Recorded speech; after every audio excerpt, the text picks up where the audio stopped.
পনিরটা কেটে ধুয়ে রেখে দিয়েছি পিস পিস করে। লবণ হলুদ মাখিয়ে নেবো পনিরটা ভেজে নেব লবণ হলুদ মাখিয়ে। যে কড়াইয়ে তেল দিয়েছি,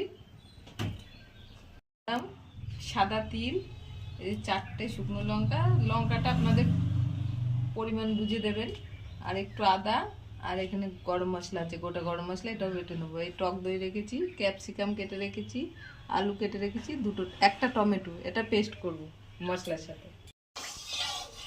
তেল গরম হয়ে গেছে,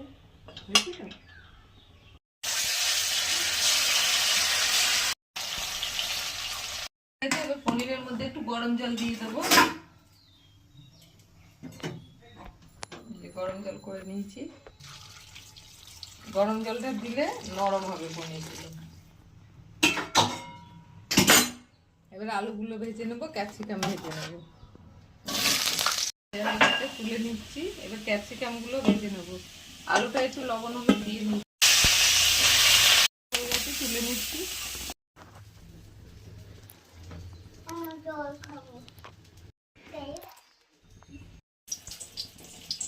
একটা শুকনো লঙ্কা দিচ্ছি, একটু কালো জিরে, তেজপাতা দিচ্ছি।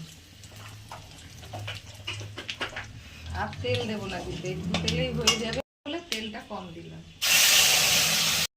দিয়ে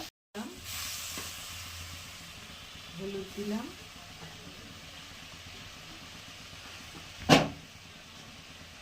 একটুখানি গুড় দিয়ে দিলাম,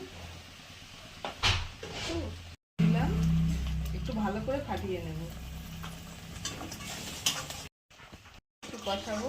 তারপরে আলুগুলো দিয়ে দিলাম। এবারে ভেজে রাখা আলুগুলো আগে দিয়ে দেবো।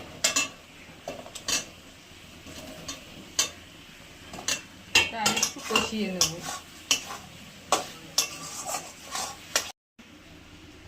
গরম জলে ভিজিয়ে রেখেছিলাম, এই পনিরগুলো তুলে নিয়ে ওই জলটাই দিয়ে দেবো।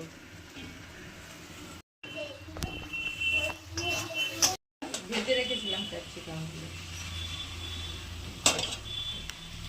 এবার জল দিয়ে দেবো। এই যে পনির ভিজিয়ে রেখেছিলাম, এই জলটাই হয়ে যাবে।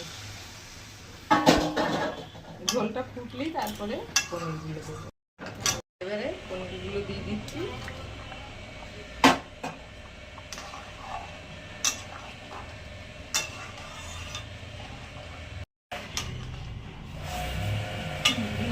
করবেন একটা ক্যাপসিকাম দিয়ে, তাহলে টেস্ট আলাদাই লাগবে।